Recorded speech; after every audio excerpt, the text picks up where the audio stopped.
dhammaan mas'uuliyiinta ka soo qayb gashay xafladan golaha nabadda iyo dhammaan bahda saxaafadda iyo fanka marka hore waxaan leeyahay assalaamu calaykum waraxmatullaahi wabarakaatuh. marka xigta run ahaantii maanta farxad bay noo tahay in markii labaad aan si heesra ugu qabanno halkan shirweynihii hay-addan garsoorka iyo qiimeynta waxqabadka sanadlaha ah ee maxkamadaha deegaanka. maxkamadaha deegaanku sidaad ogtihiin waxay ka kooban yihiin 11 gobol iyo 95 degmo iyo 6 maamul magaalo. goobtan waxaa ku sugan dhammaan guddoomiyaashii maxkamadahaas. shirkan halkan lagu qabto ee sanadlaha ah laba ujeeddo ayuu leeyahay. mid waxa weeye shirweynaha maxkamadaha oo loo yaqaano court plenum oo lagu eego goldolooyin ka jiray sanadkii la soo dhaafay iyo meelaha u baahan in wax laga saxo. waa shirka lagu saxo dhammaan khaladaadka maxkamadaha lagala kulmay geed socodkii shaqada ha noqoto dhinaca shuruucda iyo cabasho kasta oo ka jirta meesha lagu falanqeeyo lagana soo saaro jiho cusub oo sanadka dambe loogu diyaar garoobayo golahan weeye. qaybta labaad waxaa weeye qiimeynta waxqabadka sanadka oo ay gobolladu ku soo jeediyaan waxqabadka maxkamadaha degmooyinka maamul magaalooyinka iyo gobollada oo halkan lagu qiimeeyo wixii qabsoomay caqabadihii lala soo kulmay iyo jihada cusub ee loo socda intaba. maxkamaduhu sidaad ogtihiin ama hay-adda garsoorka waa tiirka saddexaad ee dowladda ee dhinac kale marka laga eego kan ugu muhiimsan. sababtaa waa meesha keliya ee lagu xaqiijiyo sharcigu inuu shaqeeyo dowladnimadana aasaaska u ah. in sharciga ilaalintiisa iyo sarreynta sharciga la xaqiijiyo waxaa astaan u ah ama laga dheehan karaa maxkamadaha iyo nidaamka u shaqeeyaan. muddooyinka u dambeeyey waxaan culays ka saaray maxkamaduhu inay noqdaan kuwa ku shaqeeya hufnaan cadcadaan iyo u hoggaansanaanta sharciga oo keliya kana madax bannaadaan dhammaan faragelinada kala duwan ee dhinacyada kaga iman jiray. maxkamado maanta waxaynu haysanaa madax bannaan garsoorku wuu qoolan yahay shaqada uu hayo keliya culays meel kale ka yimaada aanu jirin. arrintaasina waxay sal u tahay in dadku ay helaan xuquuqdii dastuuriga ahayd ay xaqa u lahaayeen. maxkamadaha waxaa yimaada khilaaf kasta oo bulshada dhexdeeda ka dhaca oo xal loogu heli waayo bannaanka. waa meesha lagu xaliyo dhibaato kasta,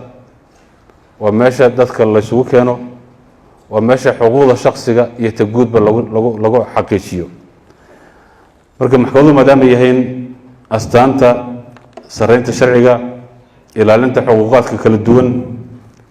iyo hirgelinta dimuqraadiyadda, muhiimadda ay leeyihiin waxaad in badan oo bulshada ka mid a markii la eego way ka ballaaran tahay sida loo yaqaan. waa meesha keliya ee damaanad u ah shaksi kasta oo xadgudub tirsanaya noocu doona ha noqdee. marka waxayna saaran dhammaanteen in la ilaaliyo maxkamaduhu inay noqdaan kuwa ku shaqeeya sharciga, ka madax bannaanaada faragelin, laguna taageero adeega ay bixinayaan si bulshada ay u hesho adeegii ay xaqa u lahaayeen ee sharciga ku qutumiyo. shirweynaheennan waxyaabahan ku eegayno waxaa weeye guulihii la gaaray sanadkan intaynu geedtocod ku soo jiray maxaa inoo qabsamay u baahan in la sii xoojiyo. caqabadahaan la soo kulanay maxay ahaayeen iyo jihada aynu soconaynaa teebay noqonaysaa, maxaa laynooga baahan yahay. dhinaca qiimeynta waxaa lagu fiirin doonaa kiisaskii la soo qaaday, nidaamkii loo qaaday, wixii dhibaato ahi ka jirtay iyo sida la rabo in loo saxo. sanadkan waxaan samaynay kormeer dhammaystiran oo dhammaan maxkamadaha la gaadhay oo lagu soo xaqiijinayay habka kiisaska loo qaado oo aan culays ka saaray tayada inaan xaqiijino kiisaska la qaado. file auditing ama fileka in la baaro lana xaqiijiyo sharciga inuu waafaqsan yahay nidaamka loo maray iyo in kale culayska ugu badan baan sanadkan saaray dhammaan maxkamadahana waa la gaadhay waxaa kaloo noo suurto gashay in dhammaan maxkamadaha anagoo ka duulino baahiyaha jira iyo meelaha gobolooyinka ka jireen aan dareennay inaan tababar gaadhsiino dhammaan garsoorka deegaanka ka shaqeeya guud ahaantiisba waa sanadka keliya aynu ku guulaysanay inaan si isku mid u gaadhsiino garsoorka oo dhan tababar ay uga faa'iideeyaan bulshada ay adeegga siinayaan oo buuxinaya meelaha ay caqabadu ka jireen ama dhibaatooyinka ay ka jireen ee fahamdarada dhinaca sharciga waxaa lagu eegi doonaa dhinaca macaamiisha iyo qanacooda maxaa ka jira maxay yihiin cabashooyinka ka yimaada qaabkeennu u xallinaa sidaynu u wajihi doonaa ma dhow wixii aynu la soconle sanadkan waxa ayaan la socon doontaa anshaxa oo tan ugu muhiimsana garsoorku sidii riwaayadda aad ku arkayseenba haddii waddada laga leexdo waxaa abuurmaya cadaalad darro waxaa abuurmaya in sharciga lumo waxaa abuurmaya isku dhac iyo khilaaf iyo dhibaato hase yeeshee hadduu sharciga ku qotomo sharciga ku shaqeeyo anshixiisa toosiyo waxaan helaynaa bulsho horumarta isku kalsoonaata kalsooni buuxdana maxay laga helo maxkamadaha adeeg bixinaya qiimayntan natiijada ka soo baxda iyo kormeerida aan soo samaynay gebagabada sanadka labada bilood fasaxa lagu jiro wixii loo sixitaan u baahan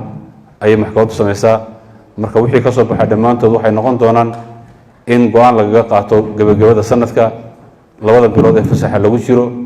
maxkamaddu waxay shaqeeyaan 10 bilood oo joogta oo aanay fasaxa lahayn 10 bilood marka wixii caqabadaha iyo dhibaatooyin waa la ururiyaa haddii aanay xaalad degdeg jirin muddada fasaxa lagu jiro ayaa wixii sixitaana la sameeyaa marka waa muddada keliya ay fursadaha leeyihiin shaqadiina caqabad ku noqonaynin garsoorkuna uu bannaanka joogo shaqadiina dib u habeyn si dhib yar loogu samayn karo marka gebagabada iyo natiijada ka soo baxda annagoo eegayna qiimayntan wixii ka soo baxa iyo kormeeradii aan soo samaynay ee guddiyadu soo sameeyeen waxay noqon doontaa natiijadu in aan samayno labada bilood oo dambeeya sanadkan 11aad iyo 12aad oo ay maxkamadu xidhan yihiin dib u habeyn dhammaystiran inaan samayno waan rajaynaynaa wixii caqabadii jira in dib loo soxo runtii istinaag bay noo tahay in sidan oo kale gacanna loogu siiyo sidii ay si munaasabadan oo kale u qabsan lahayd si sharafa waxaa kale waan rabaa inaan halkan ka xaqiijiyo nidaamka dib u habeynta ee maxkamadaha laga wado oo in badan ay noo qabsoomay habka shaqada shuruucdii la soo saaray dib u habeynta goobaha lagu shaqaynayey iyo intay noo hadhay oo aan rabno inaan dhamaystirraba gacanta ugu badan waxaa ka geystay golaha xildhibaanada oo hogaaminaya nidaamkan dib u habeynta ee maxkamadaha ka socda oo aan dalka intiisa kale la wadaagayno runtii aad baan uga mahadnaqaynaa iyaguna gacanta iyo garab istaagga mar kastaba ayna garab taagan yihiin waxaana rajaynaynaa in guul laga gaari doono isbeddelkaas lana jaan qaadi doono deegaan waddanka intiisa kale anigoo ku rajo weyn in aynu isku dayno inaynu noqono hormuud waxaana ku noqon karaa dadaal iyo isku duubnaan iyo in gacan la iska siiyo innagoo isku duuban dhammaanteed meel walba waynu gaari karaa niyad wanaag iyo gacmo isqabsi baana wax walba ku suurtagelin karaa hay-addan garsoorka marka muhiimaddeeda iyadoo leh oo aan runtii ku kalsoonnahay in siyaas ahaanna loo soo jeedo maanta in la gaadhsiiyo masabkii ay lahayd waxaan rajaynaynaa in wakhtiyada soo socdana ay noqon doonto sidan iyo si ka qurux badan haddii alla idmo aad iyo aad baad mahadsantihiin